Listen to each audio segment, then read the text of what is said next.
Bonjour tout le monde. Aujourd'hui, on va voir comment on va installer Android Studio. Android Studio dans Google et on va dans le site officiel d'Android pour télécharger l'outil. Cet outil-là est très important et il est très robuste. On peut faire tout ce qu'on veut concernant les applications Android. Donc ici, on accepte, on nous dit de lire tout ça, mais on leur fait confiance. Donc, on fait download et on attend ce que le téléchargement finisse pour qu'on puisse exécuter l'exécutable. Donc, à tout à l'heure. Donc, mon Android Studio, il est prêt à être installé. Donc, je, je vais le lancer. Donc, il est en train de récupérer les fichiers. Au début, on doit attendre un peu. C'est normal, c'est un outil un peu gourmand. Il a besoin de beaucoup d'espace, mais c'est un outil très puissant.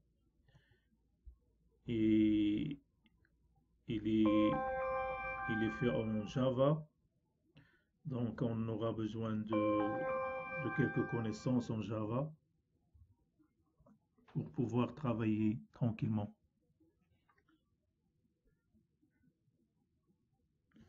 Donc, je vais attendre jusqu'à ce qu'il soit prêt à être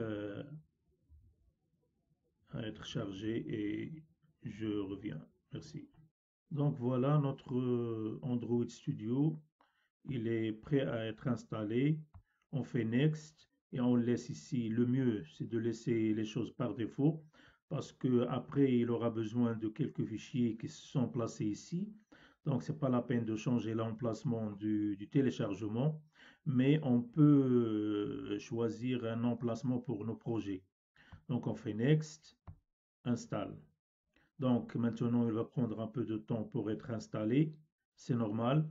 Donc, j'ai dit que dans les bonnes conditions pour que Android Studio puisse travailler dans de bonnes conditions, et il a besoin d'1 gigaoctet de disque dur pour qu'il soit installé et 8 gigas de mémoire pour que nos applications travaillent dans de bonnes conditions. C'est un outil un peu gourmand, c'est normal. Il a besoin de beaucoup de fichiers pour que les applications soient bien faites. Donc voilà, on est maintenant, on fait Next et on peut le lancer maintenant. Donc au début, il va nous créer notre premier projet. Donc le premier projet va être créé, mais il va prendre un peu de temps. C'est normal. Au début, il est en train d'installer les choses. Donc ici, moi, j'ai déjà créé un dossier que j'ai appelé Android Apps. Donc ici, il me donne par défaut le nom de mon... Je vais ici choisir un petit activity, c'est-à-dire ici, je peux choisir par exemple projet 1. Ici, il me propose l'API 15, c'est-à-dire l'Android le plus utilisé. Ici, par exemple, il est utilisé par approximativement 100%.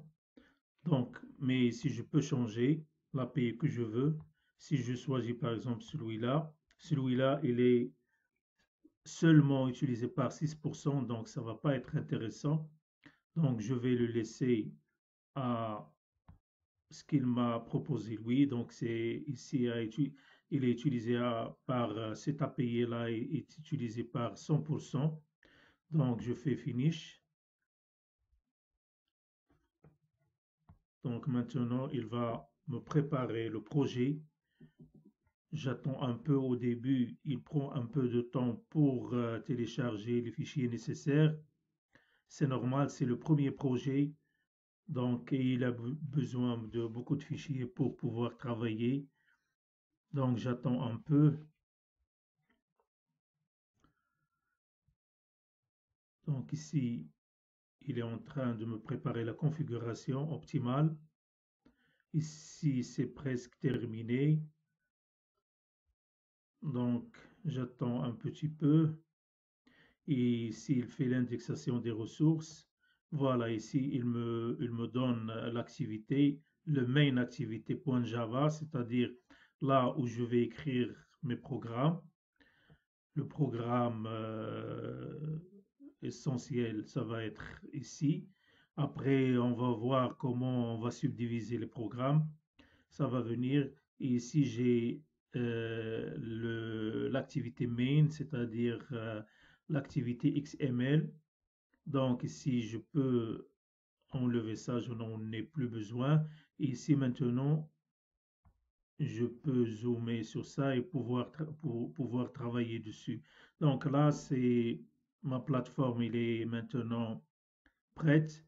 Donc, dans la prochaine vidéo, on va voir la plupart des outils qui sont intéressants, qui sont utiles pour pouvoir travailler.